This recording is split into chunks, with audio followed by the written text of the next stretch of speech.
Namaste and welcome to Yogi Krish Healing. Today we have a very interesting topic to discuss, and I'm very thankful and grateful for so many of you who have asked me this question, because so many of us actually struggle with this part of our lives, and that is our relationship with money. In today's context, money is something that has become so important, right? And many times our self-worth and how we are viewed in society is often dictated by what we wear, how we look, where we go to eat, how we live, what is our address, for example.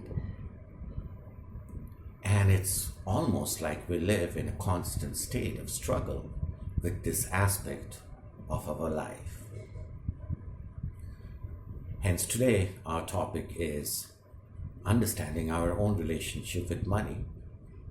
Some few things that will make it more simple so that we struggle less with this aspect of our lives. One of the first things we must understand is that money is energy.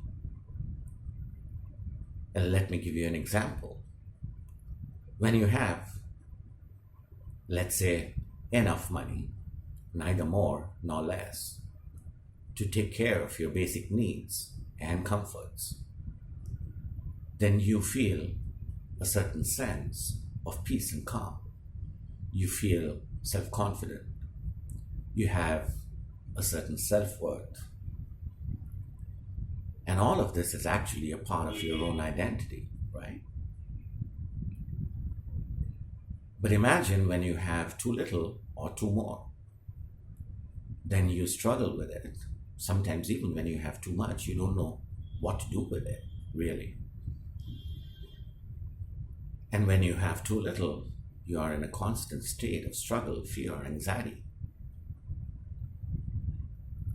So inherently, money is energy, and money is not bad. It is something that truly is essential for us to live in this physical world. And just like any forms of energy, money can be used either for good or it can essentially be used for bad. Now, when we say what is good and what is bad, we must also define its boundaries and context. When you're within the space where your needs are essentially met and your comforts are taken care of, that's enough. The rest is, in a way, extravagance. But many times, money, how we receive it and how we give it, purely depends upon the intentions that we carry. Let us take a few examples and try and understand what this is all about. Assume for a minute that you have enough food. You have a house that you live in. You have a wonderful family, wife and kids. Your medical insurance taken care of. And you are investing some money to take care of your retirement.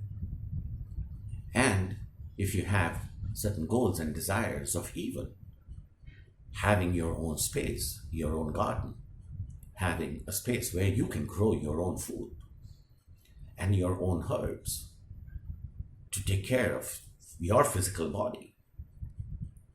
Perfect. If you're investing in yourself, even better.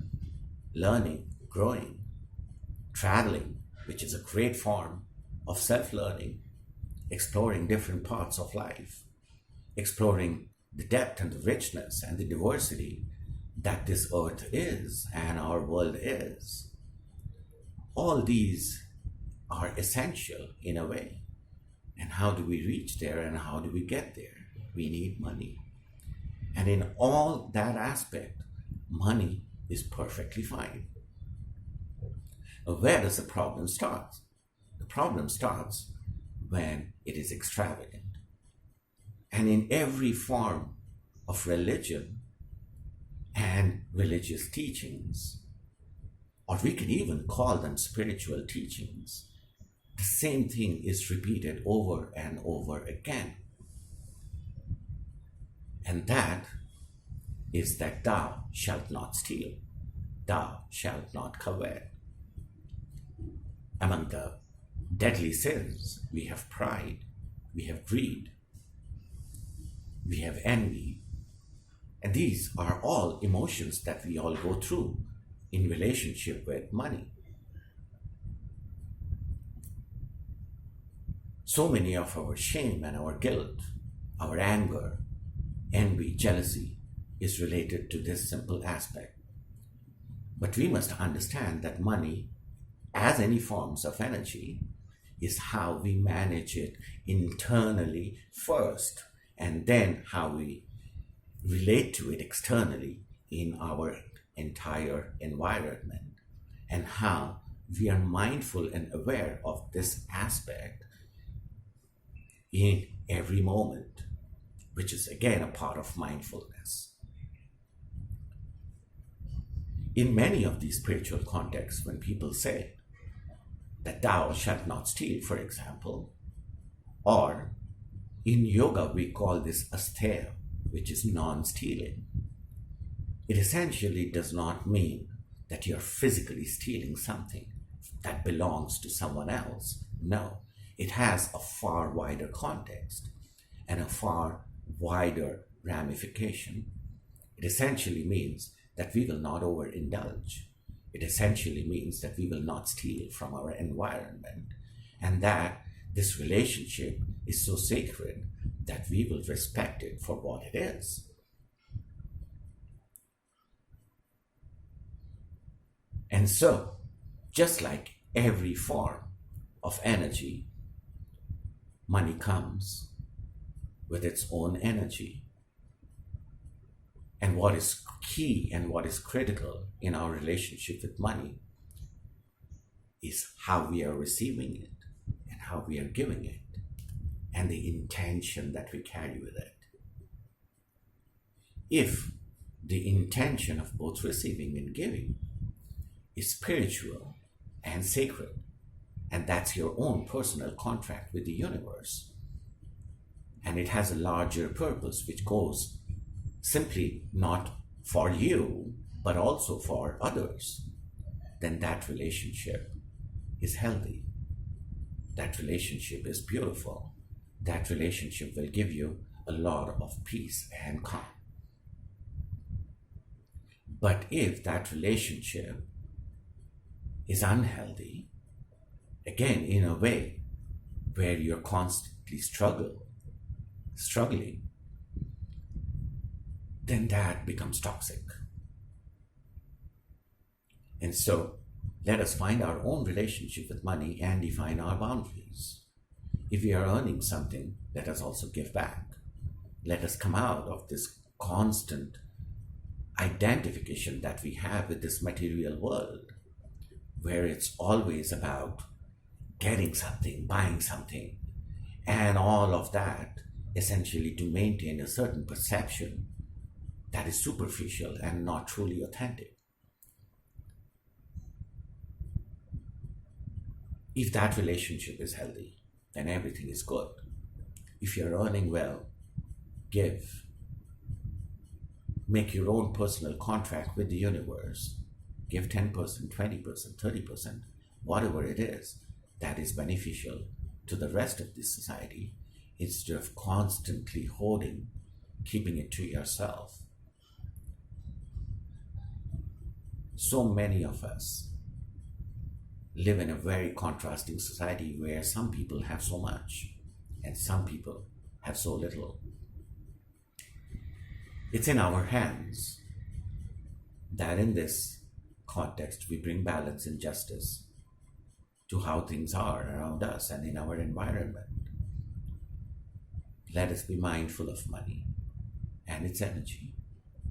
Let us use and also attract that money in ways that are meaningful, thoughtful, and let our relationship with money be very mindful. When we do that, all these inherent emotions that we are constantly struggling with, envy, jealousy, greed, shame, guilt, these will automatically go away. We must understand in the end that not everybody who is rich is happy, and not everybody that is poor is unhappy. And how we define this relationship with money, just like relationship, for example, again, energy, how much we keep that relationship as and its energy sacred, right? It's the same with money. If we maintain a good, healthy relationship with money and see it as a means and not as an end, then we can truly be happy and grateful and have a sense of gratitude when our needs and our comforts are met. I hope this helps you in some way to build your own relationship with money. Thank you so much. And if you have liked this video, then please do share and subscribe. I have a purpose in whichever form of money that I earn and I receive, even with the help of others. I would like to build a healing center where people can come and get healed. And that is my purpose. And the money that I earn has that intention with it. And that is my own individual contract that I have with the universe. I hope you define your own purpose and in ways that are meaningful and helpful, you apply them to your own individual lives. Thank you so much, and God bless.